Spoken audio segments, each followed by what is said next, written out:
The interwar periods. Let's just say it's not got the best reputation in US history.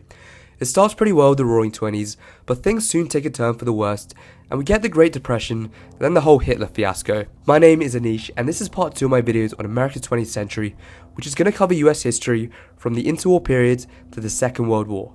Okay, so the First World War has just ended, and now we're in the Roaring Twenties, as American culture, technology, and economic power was at the forefront of the world. American industry actually produced more output than the next 6 countries combined. Remember how we had the progressive era and the antitrust laws before? Well, now we're in the 1920s, and we have full-on laissez-faire capitalism, and big business was allowed to expand again without the government holding it back.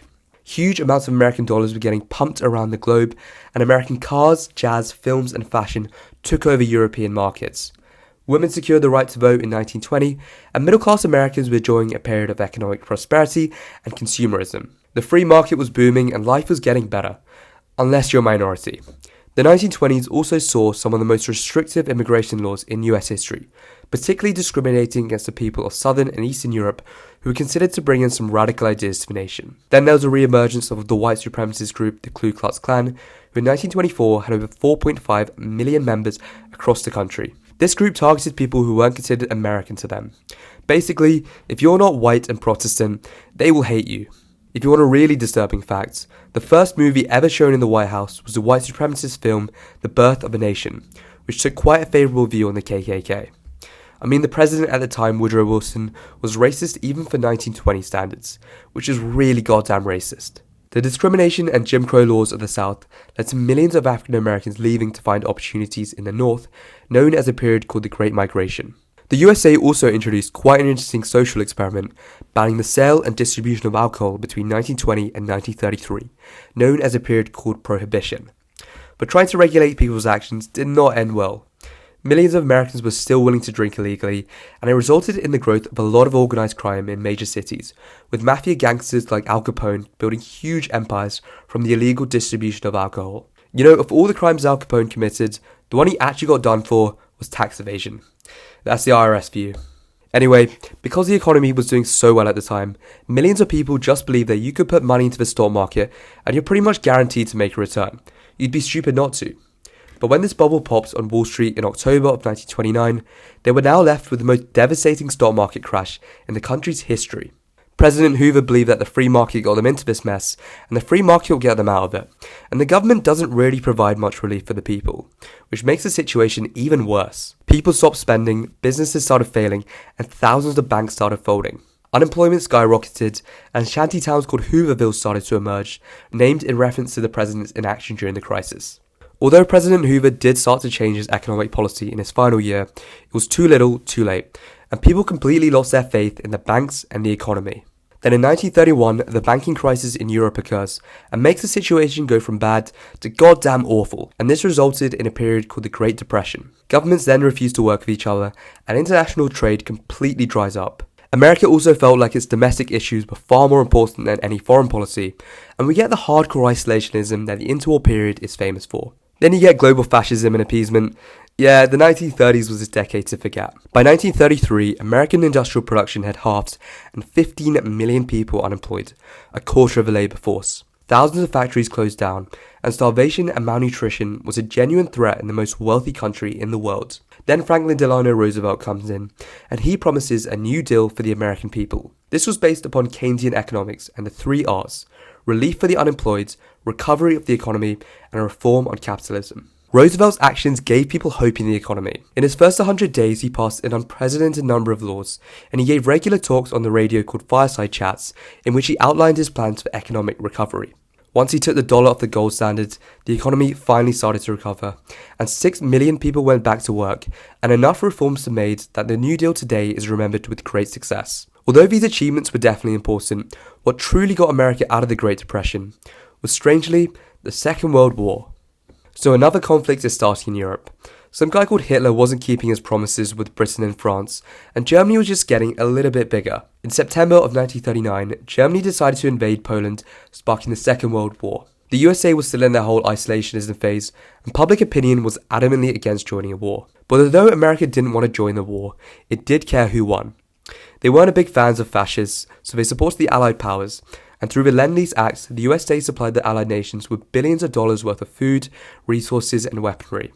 When Hitler invaded the Soviet Union in June of 1941, the Americans heavily supported the Soviets because they knew that if the Soviets could get through this war, they could defeat Nazi Germany. On the other side of the world, Imperial Japan had been expanding into mainland China for a few years now. America did care about protecting China's sovereignty, but again, not enough to actually enter a war. Japan wasn't going to stop at China and were looking to expand into Southeast Asia and build up their idealized Pan-Asian empire. So the Americans started to introduce full-scale sanctions against them. This included freezing Japanese assets in the USA and an embargo on all trade with Japan. The main resource they cut off was oil, and 80% of Japan's oil supply came from the USA. This resource was absolutely vital for Japanese expansionism to work, and without American oil, they couldn't continue their empire. But the USA wasn't the only region with oil. And no, I'm not talking about starting a war in the Middle East. The place where Japan could get their oil and other vital resources from was conveniently in Southeast Asia. So Japan now had a decision. It could leave China and end its imperial ambitions, or it could attack Southeast Asia, get their resources, but almost certainly provoking a US armed response. Japan decided to opt for the latter, and they decided that if the USA was going to enter the war, Japan might as well blunt their military power in a preemptive strike. So on the 7th of December 1941, the Japanese attacked the US Pacific Fleet in Pearl Harbor and began their rapid expansion into Southeast Asia and the Pacific. Hitler also declares war on the USA, and then Japan wipes out Hong Kong, Malaya, the Philippines, and Indonesia within a matter of months. At the height of Axis power, they controlled a third of the world's resources and population.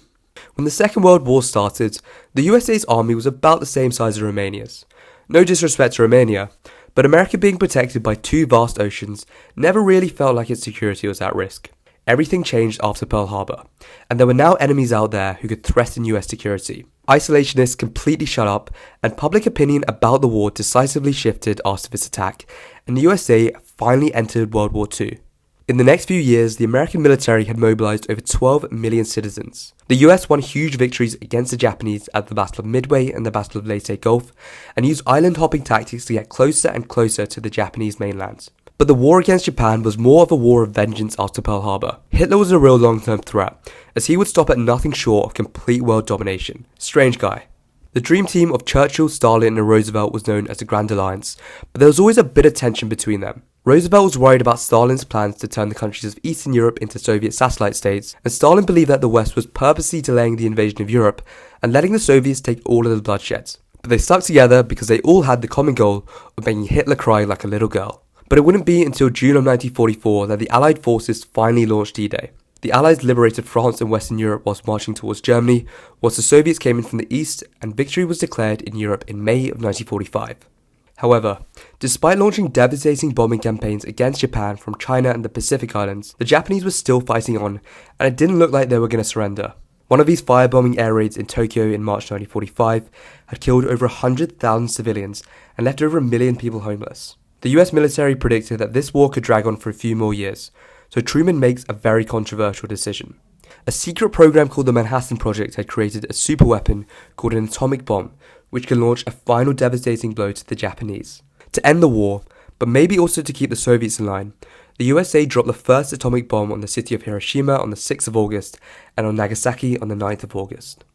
The Japanese surrendered to the Allies on the 15th of August 1945, finally ending the Second World War. The troops finally came home, and the USA actually ended the war in a really strong position. Wartime industrial production had kickstarted the economy again, and gross national output had increased by 35%, and the Great Depression was truly over. Not only this, but American military power was on a truly global scale, and at this point, they had a complete monopoly over nuclear weapons. Any country that was previously their rival, well, they've just been shattered, and the USA had unparalleled strength and influence in the world. That's all for this video, and the next is going to cover the start of the Cold War, the Civil Rights Movement, and the Vietnam War. See you then.